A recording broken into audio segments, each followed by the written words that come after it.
Buenas tardes, gente. This is, as always, Isidro Montalvo Espinosa, broadcast coordinator for Liga Nacional Puertorriqueña en Vivo. Bienvenidos. This is one of the few we have a chance here to record another game, and so we're taking it.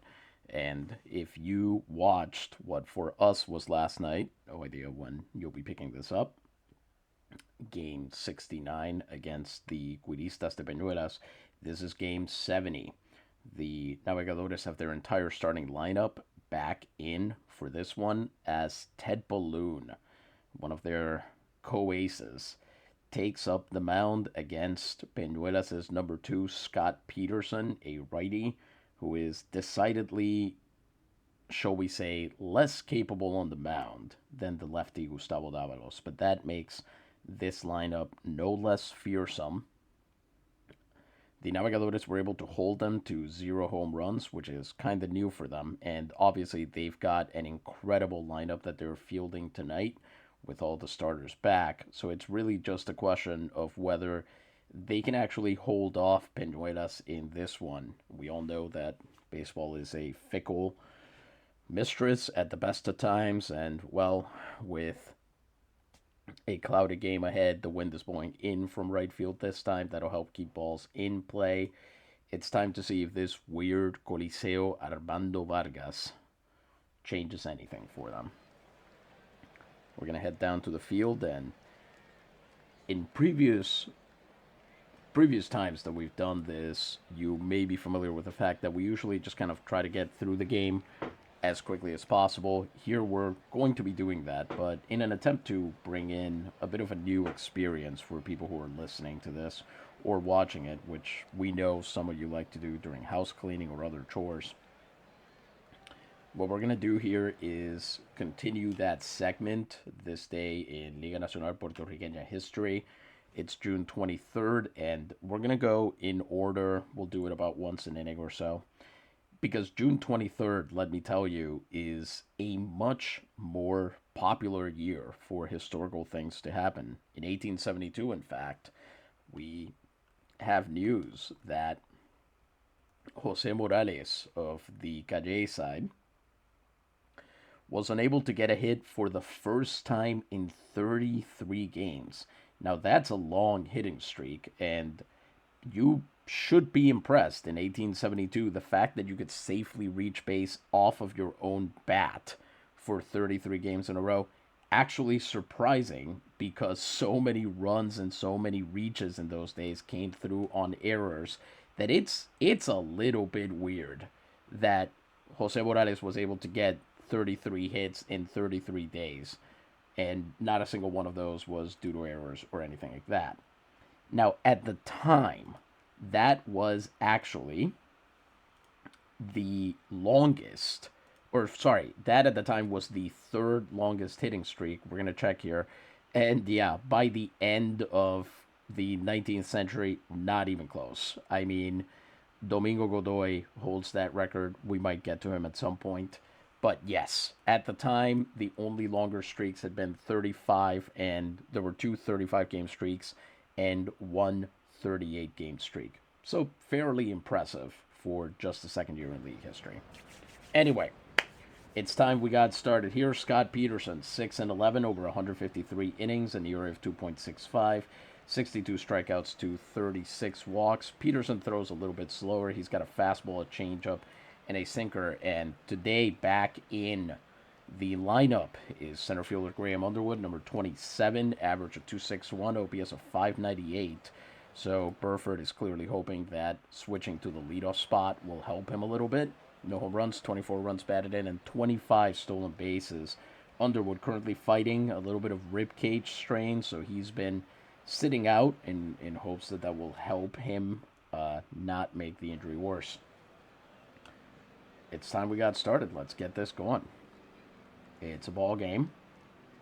This is a much slower pan than it was last time. As we look around this stadium with its very strange wall.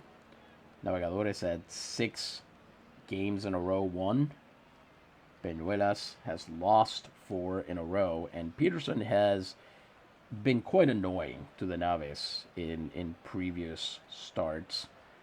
He's got 14 quality starts this year in 18 starts overall. And Underwood lances that one, but, well, actually doesn't lance it. It looked like it, but he arcs a little bit too much.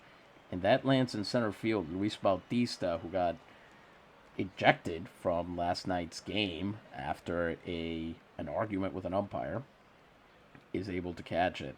A sinker inside jams him up, and we're off. Rob Feaster coming up next. He is sitting at an OPS of 638, no home runs, and 15 runs batted in. On a 2-0 count, dangerous for Rob. He swings on that one and bounces it to the first baseman. They have all the time in the world to get him out. Guy out to Peterson, and that's out number 2. A sinker once again. The Navegadores finally learned to hit split-finger fastballs and forgot how to hit sinkers. Here comes Vidal Santiago, OPS of 671, 1 home run, and 35 runs batted in. He was leading the ball club for much of April and May and then has slowed down a little bit since. Can Vidal extend this inning? He's hitting just 212 in June. And here on the 1-2 count, he rolls that one to short. It's an easy pick for Magaña, who throws over to first. And that's a clean first inning for Scott Peterson. Not even a walk or a hit by pitch. That's probably not what we're going to get with Ted Balloon, who's taking the mound for the Naves here. He is 12-4 over 152 and a third innings. 27 earned runs. That's an ERA of 1.60. 132 strikeouts to just 40 walks, though he's, as you might expect, hit more than his share of guys. He's already at 11, which that's on pace for something around 31, 32 guys plunked. Would be close to his career record. Only 3 wild pitches, though, so he's doing better on that score. And so far, he seems to be limiting the walk and the home runs. We can only hope. He also hasn't had a balk called on him since 1904, so that'll be interesting. At any rate, for those of you unfamiliar with the Balloon arsenal, we've got a fastball, curveball, forkball, and changeup. He'll face, leading off, Francisco Mejia, who had a great night last night. He pushed his OPS over 500. Still has no home runs and 25 runs batted in with 24 stolen bases to go with it. Ted here has had 16 quality starts. He broke the streak last time as he got quite lit up. This is banged to Shirley. He's got it, makes the overhand throw, and that's out number 1 on 1 pitch. Next up, Mauro Alcantara, the designated hitter, switch hitter, OPS of 701, no home runs, 24 runs batted in. He'll take Ted to a full count before this payoff pitch. It's bounced directly to Feaster. Feaster throws over to Balloon, and that's out number 2.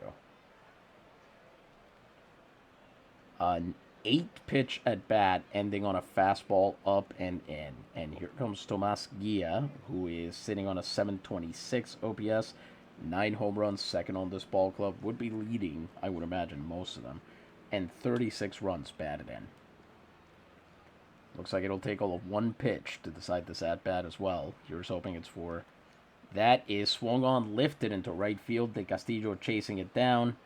He should be underneath it, and Ted gets through the first inning on just 10 pitches. The side is retired. We're through 1. Peñuelas goes down cleanly. In the top of the second, Scott Peterson, 10 pitches over that first inning, so that's true for both starters. He'll face Salmeron, Bach, and Shirley.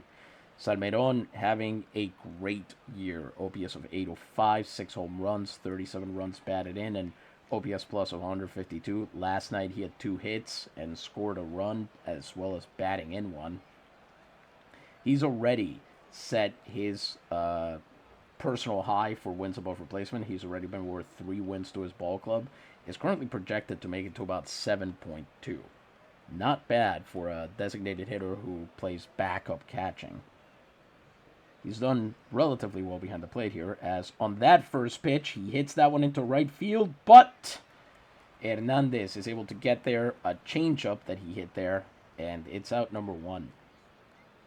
Here comes Wally Bach. He's also provided his share of power. OPS of 668, 4 home runs, 23 runs batted in.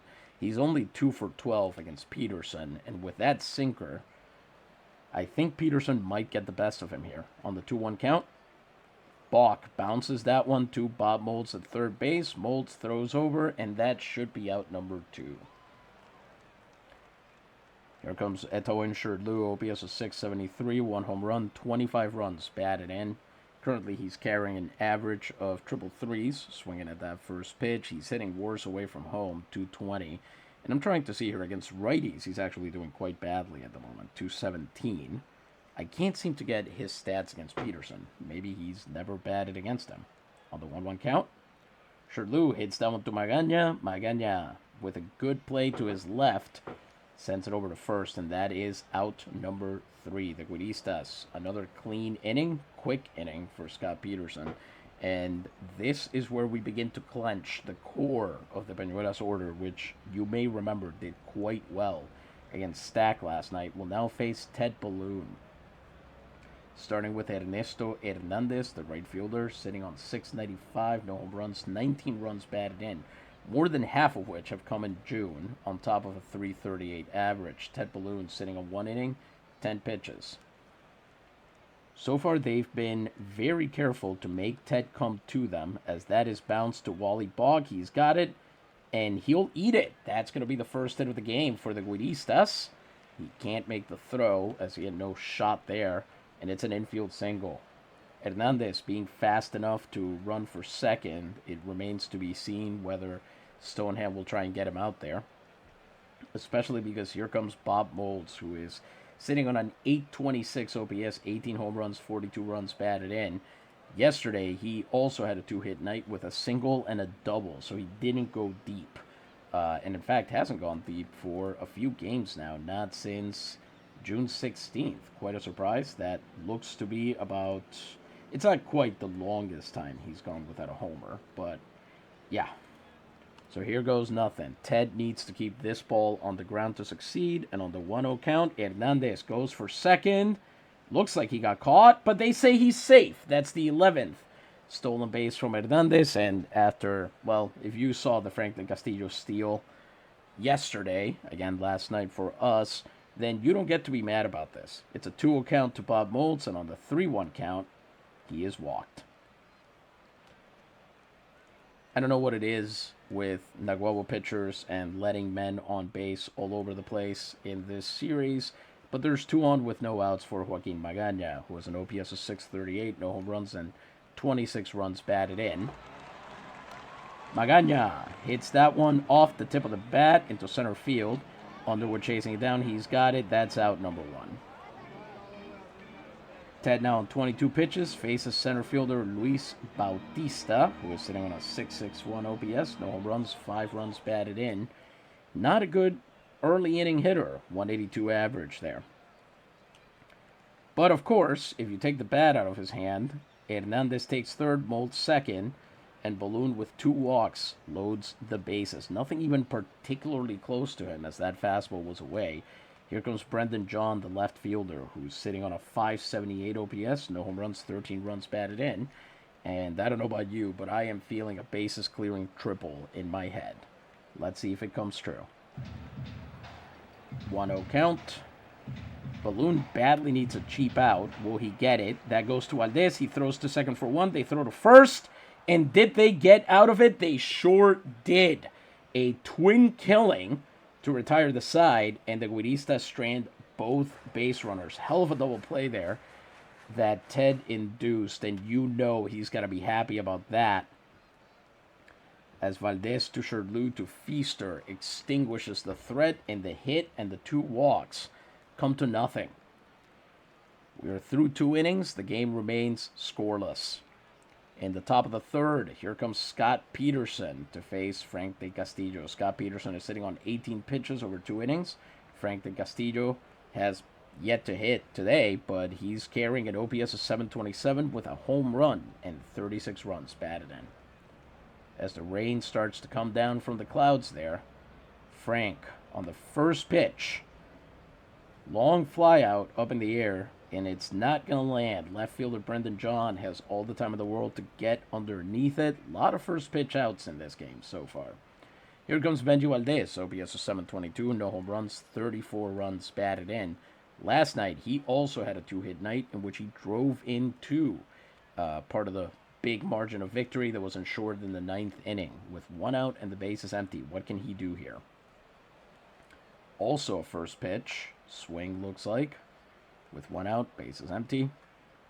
And that is rolled right to the second baseman. They have... rushes the throw, Mejia, and that's an error, as unfortunately it goes away from Gia at first base, and Valdez will be safe there at first. A sinker. Back-to-back first pitch swings on sinkers for whatever reason. They are just going after him. Here comes Spike Stonehand. OPS of 471, no home runs, 20 runs batted in, and poor Spike, who's become a bit of a turned back into a pumpkin a little bit this year. After a couple of years of actually above average offense, something just kind of cracked. I guess there's only so much you can really ask for from a guy whose instincts are supposed to be defense above all. But he's come up in other circumstances, and maybe we'll see some of that here. Let's see what Spike does. First pitch again. I imagine this is a steal, and indeed, Benji Valdez will make it to second. Another first pitch sinker, pardon me. Valdez steals base number 37. He'll be in scoring position on the 1-0 count, or 0-1 count as it may be. And two pitches later, that air, it's a passed ball. Valdez will make it to third on that, and the Navis have a chance to score first, despite their trouble getting on the bases by themselves. Here comes Stonehand on the 2-1 pitch. Can he make it happen? Line drive, right field, right to Hernandez. But is that going to score Valdez? Yes, he does tag up, and he is easily home. You don't tend to see a sac fly on a line drive, but that's exactly what we got there. Stonehand put just enough power underneath it, and you have to imagine Hernandez was very angry when he realized that the time it took him to move and be in position made it hard for him to throw. So Valdez scores, and the Navis are ahead 1-0 here in the top of the third, but the bases are empty and there are two outs. Can Underwood, who is 0 for 1, get anything moving here, extend the inning at all? On the 2-2 count. Cracks that one to Magaña at short. Makes the throw overhand to first, and that should be the end of the inning.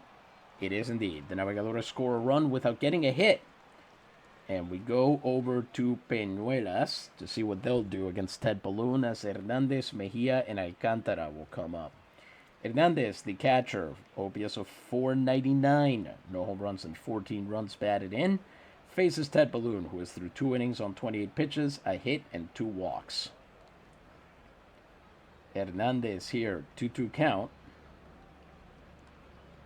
Hey, he actually makes contact. It's an out to Rob Feaster, who takes it unassisted. And that's one down here in the bottom of the third. Curveball, middle of the plate. He got lucky that wasn't smashed. Lineup turns over, and here comes Mejia, who's 0 for 1 on the day. On the 1-2 count. That is swung on, and Mejia once again with those little bloopers that split the infield will make it on base. Second hit of the game for the Güiristas, and they've got something cooking here. A fastball that Ted Balloon left over the outside of the plate. Mejia simply swung and lifted it just enough to make it. Here comes Alcantara, who is 0 for 1. Mejia attempting the steal, and he'll be given basically second base. Stonehand unable to make the throw there.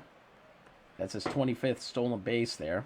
And it's an 0-1 count on Alcantara. A curveball that caught the top of the plate. Alcantara strikes out on that curveball 2 pitches later as it catches the bottom of the zone. It'll be 2 outs and a man on second for Tomas Gia, who is 0 for 1 on the day. Here comes Ted. Third walk of the game for Ted Balloon, missing low with not any challenging pitches there. He's at 44 pitches now without finishing the third inning, and he'll face Ernesto Hernandez, who's already 1 for 1 off of him. If I were a pitching coach, I would say you don't want to get to the guy who's already gotten a hit off of you today, but what do I know? 2 on and 2 outs. Ernesto Hernandez on the first pitch. Pops him up. Balloon I guess I'd bet he wouldn't be beaten twice by the same guy. That is a big can of corn there. Couple pounds of it, and Feaster has it for the out. The inning is over. The Güiristas strand 2 more base runners, and we head to the 4th. And speaking of the 4th, in 1884, the great lefty Antonio Fonseca, who played for Canómanas and Juana Diaz, 2 of the teams that most hated the 19th century Rincon side. He was traded from one to the other in the 1880s. Got his 200th win. Fonseca, one of the best pitchers of the 19th century, possibly in contention for its best lefty, although I think there are a couple ahead of him. But mostly just famous for, one, being the proof that the Reyes needed to know that they could also be great at pitching. And like I say, the Chupacabras and the Reyes were the 2 early rival teams of Rincon. The Chupacabras played them in the first 2 Campeonatos Nacionales that La Máquina was involved in, and then the Reyes, of course, were their big rival in Liga Ostos in the 1880s and going a little bit into the 1890s, although the rivalry died down a little bit there. We're here in the top of the 4th, and Scott Peterson faces Rob Feaster. Feaster 0 for 1 on the day. Scott Peterson, 3 innings, 29 pitches. So far, he's played to manage contact, and you can see the... Oh, hello! That breaks up the no-hitter. Rob Feaster with a blooper into short left field there as it lands in no man's land, and Feaster aboard with a chance at stolen base number 70. Scott Peterson, not a good runner holder, but you've got a cannon of an arm behind the plate, so this could go either way. Here comes Vidal Santiago, who is 0 for 1 on the day.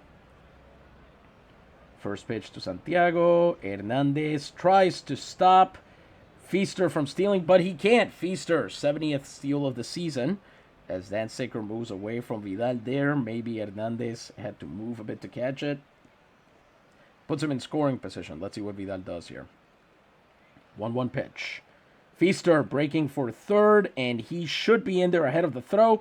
2 steals on the same trip for Rob Feaster. 71st steal of the season there. He should be comfortably leading the league. He's sitting on 71 on 90 attempts. Beautifully done. With the second run 90 feet away, let's see what Vidal can do as he takes him to full count. Santiago batting 291 with runners in scoring position, and here he strikes out yet again. He did that twice last night and does it again here.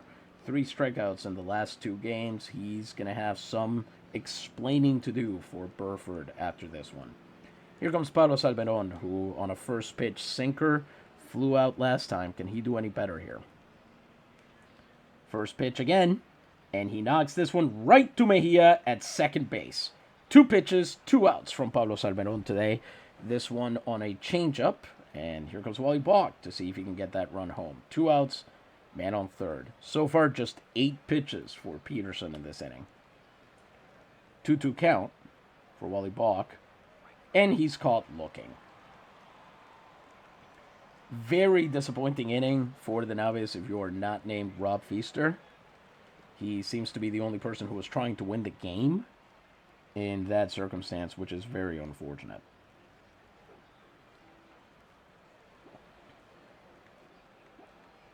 Here comes Ted Balloon to try and continue shutting down the Güiristas. He's through 3 innings on 45 pitches, 2 hits, 3 walks, 1 strikeout. He'll face Molds, Magaña, and Bautista. Molds drew a walk last time.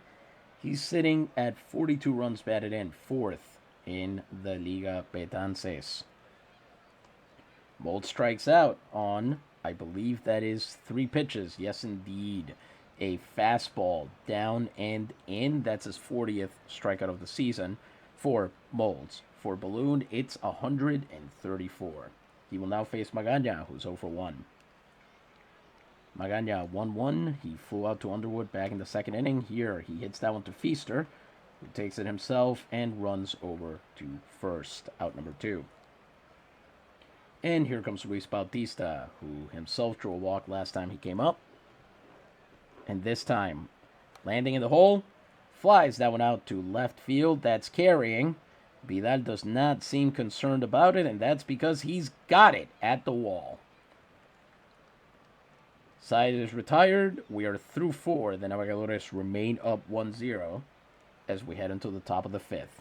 Peterson, 46 pitches over 4 innings, 1 hit, 2 strikeouts. He will face Sherdlu, De Castillo, and Valdez. Sherdlu, 0 for 1 on the day. On the 1-1 count, Sherdlu hits that one. Another hardline drive, landing right into Ernesto Hernandez's glove. Great defensive work out there as he hit it hard, certainly, and could have expected that to actually land, but unfortunately, that cavernous right field there, it's short down the lines, but not particularly to left and right center. So it's 1 out. Here comes Del Castillo, who is 0 for 1 on the day. Can he do any better than that? Looks like he's got a shorter at bat, 0-1, and he pops up. The Navegadores are not winning this game because they're playing good baseball. I want to be clear about this. That is popped up almost in foul territory, and it's Gia who pulls it in, so he'll be out as well. Peterson at 51 pitches will face Benji Valdez, who reached on error last time he came up. He has done quite well against Peterson, actually. 462 average and 13 at-bats. And on a 2-0 count here, Valdez hits that one to Magaña, and that's the top of the 5th. The Güiristas, another clean inning, and if you're Scott Peterson, you are angry at this point that you are losing this game. Your guys are actually making it on base against the opposing pitcher. They're doing their jobs, and yet you are losing right now. Ted Balloon, 54 pitches over 4 innings, 2 hits, 3 walks, 2 strikeouts. He faces John, Hernandez, and Mejia. John is 0 for 1 on the day. He was part of that double play back in the 2nd inning, and here, long fly out to right field, but that's going to land, I think. No! Frank De Castillo, diving catch there. He sized that one up, got ready for it, and then covered the distance with his body. Beautiful swan dive there from De Castillo to make it happen. That's out number 1. Hopefully he's not injured. Here comes Catulo Hernandez, who's 0 for 1. On the 1-2 count, he strikes out. 3rd strikeout for Balloon as Hernandez chases a fastball under the zone. And the batting lineup turns over again. Mejia, 1 for 2. He's hitting .297 in 64 at-bats in June. He seems to be the LMP's favorite kind of dangerous hitter. Just gets all these bloops and blips. But here he hits that one to Valdez, and we're through 5 innings. Peñuelas goes 3 up, 3 down as well. Before we continue, we'll say that while we're in the 1880s, we should talk about 2 other big-time players who got some of their biggest accomplishments during the decade. In 1887, Ricardo Nambo, who was one of the greatest marineros de Barceloneta of the 19th century, possibly even the greatest marinero de Barceloneta in the 19th century, became the 20th player to get to 2,000 hits. And as we talked about last night, to get to 2,000 hits, you have to be around for a long time, and you have to be good for a long time. And I'll say this, there are a lot of guys who made it to 2,000 hits who mostly checked off that second box. They weren't always incredible every year that they were out there. Nambo, maybe a little bit better than most, I'll say that, but I'm actually I'm not impressed that he got to 2,000 hits, but his longevity is kind of incredible. If we look at Nambo here, he played from 1873 to 1890, and he was a big part of those Barceloneta teams that actually got to play in the postseason in the 1880s. They were actually fairly decent before they went back in between the dominance of the Atenienses in those other years. He was pretty awesome in most of the years that he played, and was even racking up hits long after that 2000. He still played full-time in 1888 and 1889, continued to be a pretty good second baseman for them, and obviously a fan favorite. Most importantly, He started playing in 1873 when he was 22. He was actually selected when he was 20. So the Marineros selected him expecting him to eventually turn into an important part of their lineup, which, of course, he actually was.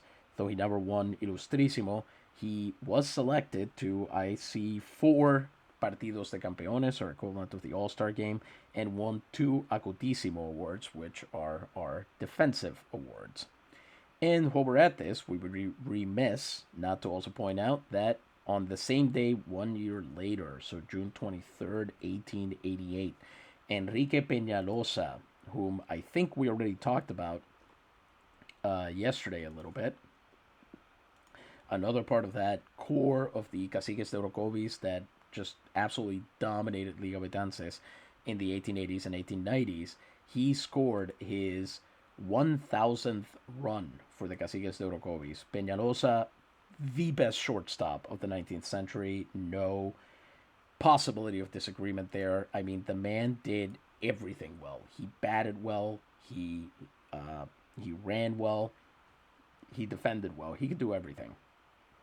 We were looking at him literally earlier today because he won something like, 14 awards for defensive shortstop. Yes, exactly 14. He won every year except 1886, 1896, and 1897. And on top of that was an incredible hitter for basically all of that time. The only season he was a below average hitter during his entire career was 1895, when he kind of temporarily fell down on the job a little bit. But even that year, he was an incredible shortstop. So there's just an unimpeachable player. He names one of the divisions of the Rookie League. Now we continue with the top of the sixth. Scott Peterson, 5 innings, 54 pitches, 1 hit, and 2 strikeouts as he faces Spike Stonehand, who brought in a run with a surprising sac fly. As there's a rain delay here. It's still raining. 32-minute rain delay. That ought to make things interesting. Stonehand lined out to right field to make that sac fly happen. And here on the 1-0 count, a more expected pop-up in foul territory. Gia chasing it down. He's got it. Stonehand not even bothering to run that ball out to first. And it's out, number 1. Change up inside. Underwood comes up. He's over 2 on the day. Can he get anything going here as he goes on a 2-0 count? Rolls that one right back to the pitcher, and he will also be out. Scott Peterson, no problem making the throw. 2 outs, bases empty for Rob Feaster, who's 1 for 2. Surprising that Underwood was moved to the leadoff spot when he was actually doing very well, as that's a full count payoff pitch. It's banged out to Mejia, and that is out number 3. The now is in the Güiristas just truly stinking it up at the plate, combining for 3 hits after something like 15 last night. Underwood being moved to the leadoff spot is interesting, since he was actually doing his best work out of the number 7 hole in the lineup, but I guess Spurford wanted to try this. We'll see how it goes, and certainly we have to take into account that the man is hitting with hurt ribs. That's not going to help anybody. Balloon, 5 innings, 63 pitches, 2 hits, 3 walks, 3 strikeouts. He faces Alcantara, Gia, and Hernandez. Alcantara batting for the first 2 times against Balloon in his career since he is a rookie. So far, no hits. He's over 2. On the 1-0 count, can he change that? That is lined into center field. Underwood, with his range, is already there. He's waiting for it, and he's got it. Out number 1. Here comes Tomas Gia, 0 for 1 on the day. 1-2 count. Gia hits that one hard right into Boggs' hands. He makes a good scoop, throws across the hallway, and that's out number 2. Here comes Ernesto Hernandez, 1 for 2. He got a hit, but then popped up the next time he came up. And Ted Balloon here, trying to be a little bit more aggressive and going after the batters late in the game. Gets him! Swing and a miss on a fastball to end the inning. The Güiristas go down cleanly as well. We are through 6. We go on to the top of the seventh. Peterson, 65 pitches over 6 innings, 1 hit, 2 strikeouts. Faces Vidal Santiago, who is 0 for 2 on the day. Santiago struck out last time he came up. He takes him to a full count and then bounces that one to Molds, who has an easy time throwing him out at first.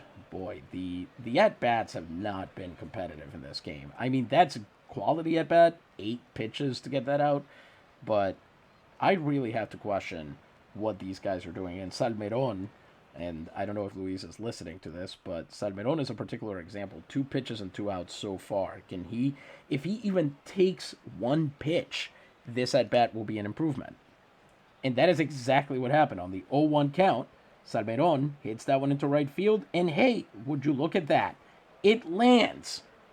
Now, should it have? No. Hernandez should have been able to get there. But the Navegadores finally have their second base hit of the game. Which, I will remind everybody, that base hit is not what led to their only run. Here comes Wally Balk, who's 0 for 2.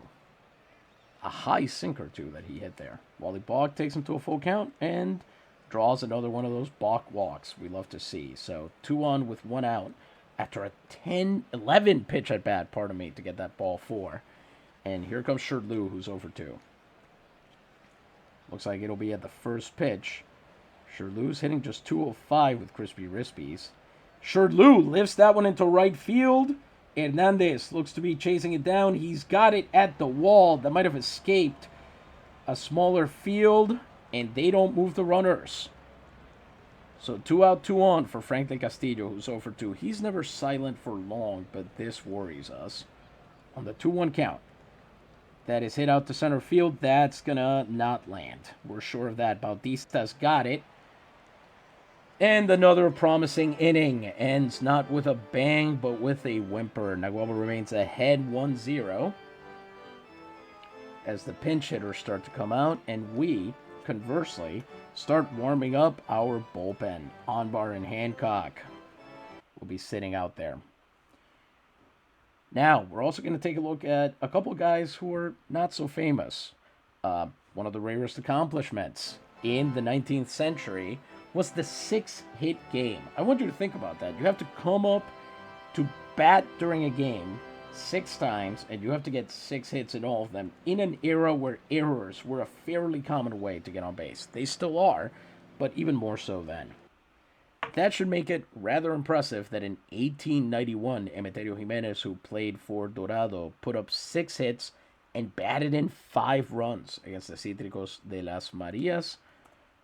Pretty good stuff to watch from a player who, if I'm looking him up here, he played left field for the Dorado side, usually known as Pipo.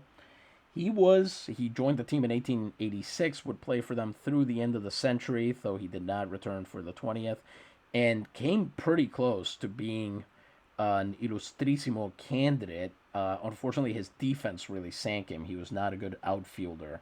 A lot of errors, a lot of missed throws, but a former number 8 prospect who won pretty much every other kind of award. Endless semanal mentions. He scored over 1,000 runs. He collected over 1,000 runs batted in. Had a 24-game hitting streak.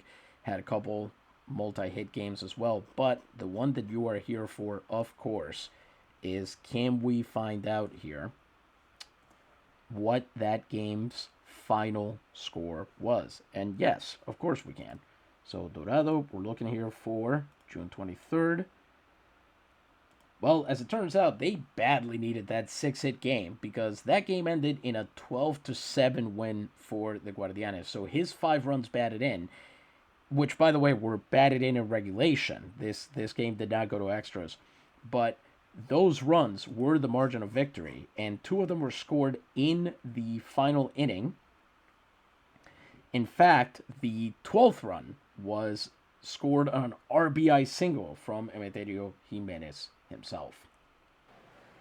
We head into the bottom of the 7th. Balloon faces, starting out, pinch hitter number 3, Raul Rodriguez, who's actually doing quite well. Hitting OPS of 868, no home runs, 3 runs batted in. Not bad at all. Good choice there by the Peñuelas office, but unfortunately, He gets painted on the inside corner with a fastball and goes down looking. That looks like inside middle, but I won't say anything if you won't. Here comes Magana, who's over 2. On the 1-0 count, can Magana do something? That bounces to Bach. He scoops it, throws across the hallway. And this is the advantage of that lockdown defense. You do tend to win these close games, or these close at-bats. Looks like Bob Moulds will be getting replaced in the next inning, and that's rough when your home run leader, not just for your team, but for the entire league, is getting subbed out. Here comes Bautista, who's 0 for 1. He's hitting quite a bit better against righties, so it's kind of sad that he's been well contained so far. Is he going to be the hero here? He's 0 for 1 on the day. He drew a walk. This time he bounces down to Valdez. Valdez grabs it, makes the throw, and we are through 7 innings. So the Güiristas get nothing across, and the Navegadores have another shot. Onbar and Hancock were not needed, so we'll set them back down for now. And we'll make sure, let's see, we're through, we'll let the next inning happen before we decide if we need a lefty. Peterson, 7 innings, 91 pitches, 2 hits, 1 walk, 2 strikeouts. He faces Valdez, Stonehand, and Underwood. Valdez is 0 for 2 on the day. He lined out back in the 5th, and he scored his team's only run here on a 3-1 count. He hits that one too. Vargas, but he flubs it. And the second error of the game, once again. Valdez has reached base twice, and both of them have been on errors, as number 35, Troilo Vargas, over there lets the ball go. Troilo from Bayamon, former Guardacosta de Cataño, because they love nothing more than having guys named Troilo on the roster. Here comes Spike Stonehand, and against righties, let's see. Is it worth putting him in here?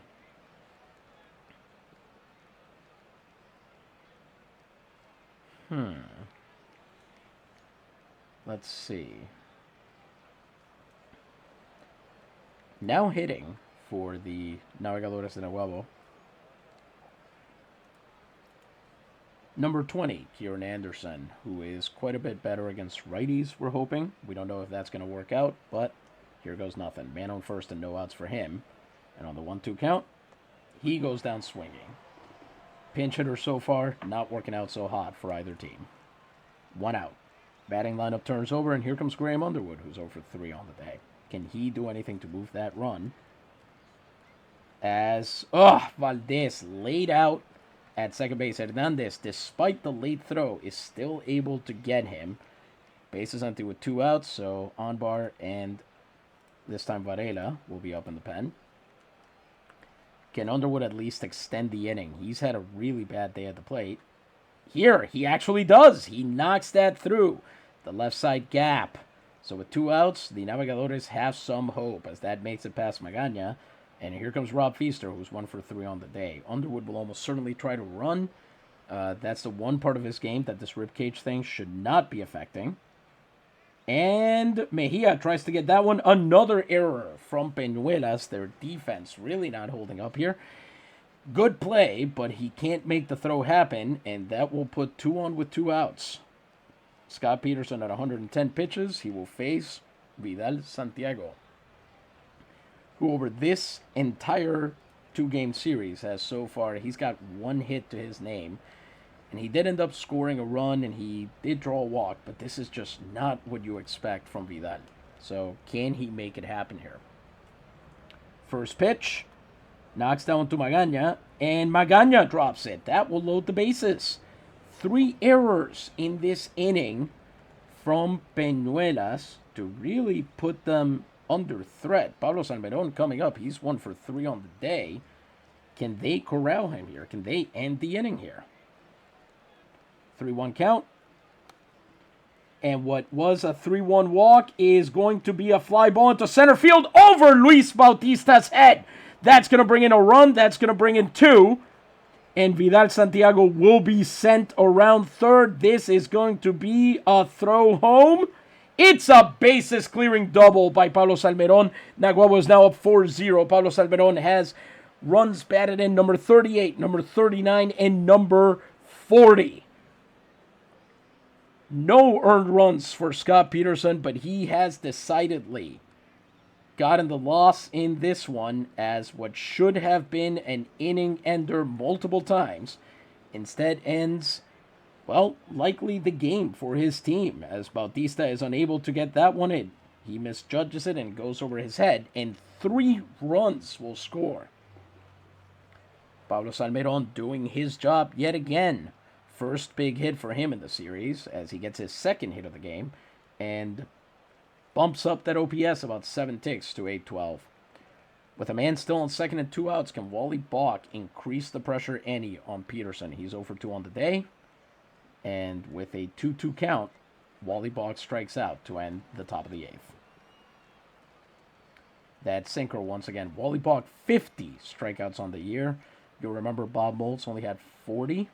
So 3 runs, 2 hits, 3 errors, and only 1 runner stranded. And now Kieran Anderson is going to be taking over at catcher. Actually, you know what we're going to do here is...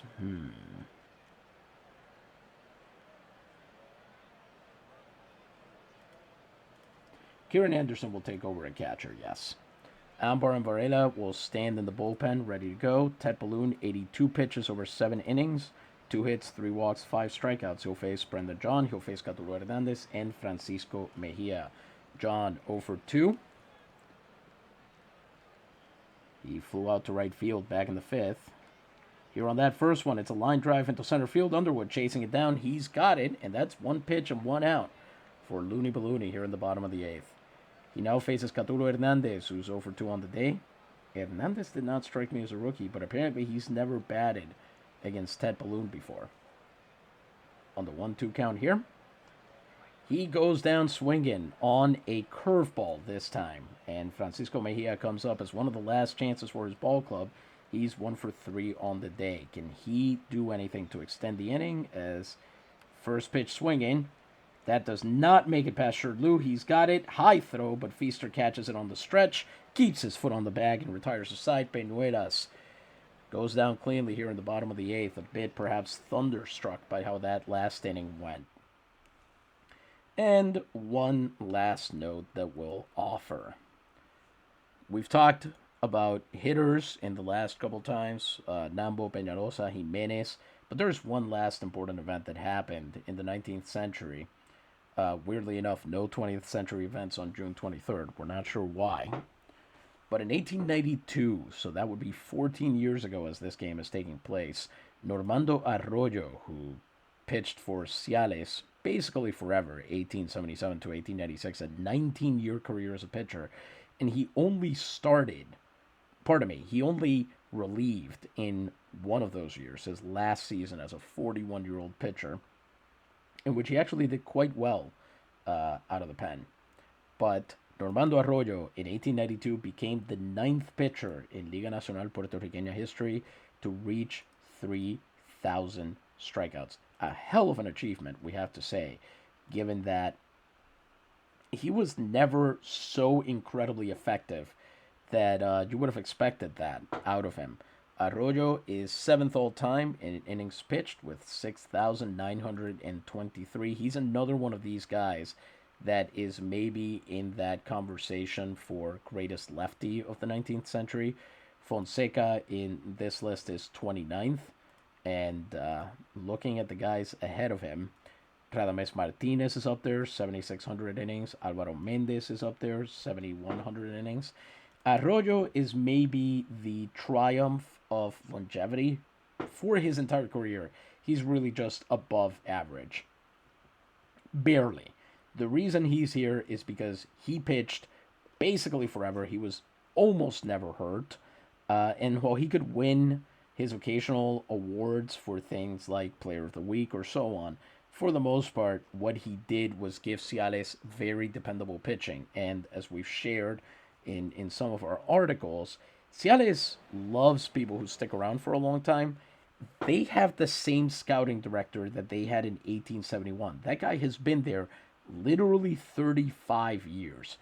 That's pretty incredible. And perhaps it explains why over the course of that time, Ciales has had, well, let's see here, 9 playoff appearances in the 19th century. And only one, two, three, four, and only five of those came as a result of leading their division. The other four were wild cards. And if we look here at the almanac for the 20th century, they have become a team that can occasionally lead its division, but they also made it to the playoffs twice with a losing record. So they're just. I don't know what's going on in Ciales. They have very interesting ideas there. And if you're Puerto Rican enough to know the folklore about how in El Pueblito de Ciales, in Ciales town, there's a little stone that you can sit on that rejuvenates you. The fact that they have guys who seem to go on forever there, I don't know. Does it provide credence to that legend, or does it actually kind of kill all of the credibility of that? Because it's not as if these guys are still pitching and hitting like young men. So here we go, top of the ninth. Now pitching for the Güiristas, number 6, Guadalupe Castañeda. He's thrown 6 and a third innings, allowed 11 hits, 4 runs, 3 walks, and 2 strikeouts. Castañeda, a good pick here, I would say. Slider and sinker. That's obviously the thing that they can't hit. He throws righty, so that's a good choice, I think, against this lineup. Normally, I would say this is kind of a problem. They could absolutely beat the crap out of him.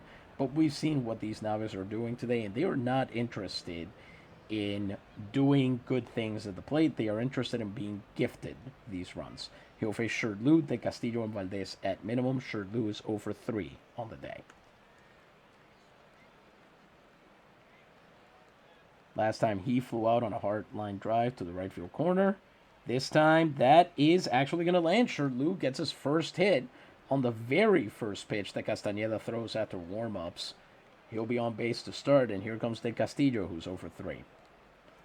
On the 1-1 count, he flew out back in the 7th. Here he rolls that one in front of the plate, and Hernandez should have all the time in the world to throw somebody out at second. Does he? He does. He gets Shirley by a couple of feet, I would say at most. I would not be shocked if Burford's pretty annoyed about that one, but unfortunately he doesn't tend to fight close plays. He doesn't know enough Spanish, even after several years on the island. Here comes Benji Valdez, who's 0 for 3. He's reached twice on errors. Can he do anything here? Move De Castillo over at all? He pops it up over center field, going after the first pitch once again. A lot of first pitch outs in this game. And Bautista snags it. 2 outs. We're going to be bringing in Ambar and Varela just to be ready. Here comes Anderson. He's 0 for 1 on the day. Struck out last time, and this time he'll actually land one into center field. Bautista wasn't ready for that. And De Castillo breaking for third. Bautista trying to shoot him down, and the throw is offline. So Anderson gets a hit today, and the runner is safe. Anderson, I believe, got 2 hits last night, so he's actually improved his average almost 30 ticks in the previous 2 games, and that OPS has gone up quite a bit, 491 to 533. Given that he's a rookie who's mostly been looked up for bench talent and to temporarily hold the Scottish seat until Adam McKinnon is ready, this is good. 2 on, runners on the corners, and 2 outs for Ham Underwood. He's 1 for 4. Looked like he started seeing the ball well last time. Can he bring it up here? 1-0 count. Nope, that's going to get hit right to Mejia, but he drops it, and that'll score another run. Underwood hit that one so hard that Mejia couldn't quite hold on. De Castillo will score, and Naguabo is up 5-0. That's a run batted in, and it counts. Here comes Rob Feaster. He's 1 for 4. 2 on, 2 outs, and on the 0-1 count, Feaster hits that one hard, but not hard enough. It arcs over center field, and if Bautista can hold on, which he does, that ends the top of the 9th. So the Güiristas have 3 outs to score 5 runs. Can they do it against Ted Balloon? He's pretty tired. 88 pitches over 8 innings. He's allowed just 2 hits, 3 walks, and 6 strikeouts, and he faces Alcantara, Guia, and Hernandez. Alcantara is 0 for 3 on the day. And here he'll take Ted to a 2-2 count. He flew out last time. This time it goes to Shirley. He holds on, throws to first, and Feaster picks it for out number 1. Tomas Guia comes up. He's 0 for 2. Can Ted get him out as well? Also a 2-2 count for Thomas. He hits that one down the left field line. It lands. Vidal Santiago cuts it off. Can he hold him to a single? I can't even see what's going on. Looks like it will be a single base hit. Here comes Ernesto Hernandez. He's 1 for 3. The bullpen starting to get active just in case they need him. 1-2 count for Ernesto Hernandez. Bangs that one to Wally Balk. He throws to second. There won't be a relay as Tomas Guia sliding in.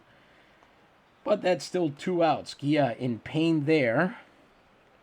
And it'll bring up Troilo Vargas, number 35. You already saw him at third base, and here he's got a chance to try and extend the inning, be a hero for his ball club. Can he make it happen? His OPS has been 262 on the season, which is pitiful. Just 4 hits and 37 at-bats. He's brought in 1 run. Now would be the time to snap that streak. On the 1-1 count, 32-year-old Troilo Vargas hits that one, chops it. Valdez has it, turns, throws to first, and this ball game is over.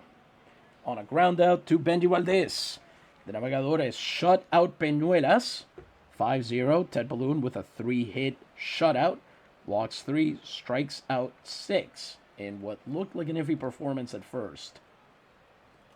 We're happy to see that it's a shutout because, of course, if he had allowed even 1 run, we'd have to ask some questions about why it was just the fielding that was troublesome. Scott Peterson takes his 12th loss on a game that he actually pitched pretty well. 8 innings of 4-hit ball. He ended those innings multiple times, and his fielders just refused to do anything with them. Mejia, Guia, and Hernandez, the only guys to get hits. Guia, Molds, and Bautista, only guys to get walks. No hit batsman, no wild pitches, no box for Ted Balloon. And, of course, the hero of the game on the offensive side is Pablo Salmeron, who broke the game wide open with his second hit of the game, a double that brought him to 40 runs batted in on the year. Hits also for Underwood, Feaster, Sherdlew, and Kieran Anderson coming in off the bench, getting the job done. Bueno, gente, glad we could be here with you for this recorded game. We hope you enjoyed it. Let us know if you want us to continue doing this kind of This Day in LMP History segment. We're happy to talk about other games. We're happy to do, frankly, whatever you want. This takes us about an hour to do. It's not particularly difficult or time-consuming. So we'd like to see, especially if you're one of our patrones and you are the reason that we're able to even do this in the first place, we'd like to know what you think. So get in touch with us, comment, and we'll go from there. Until next time, buenas tardes, gracias mil, y gente, Dios les bendiga.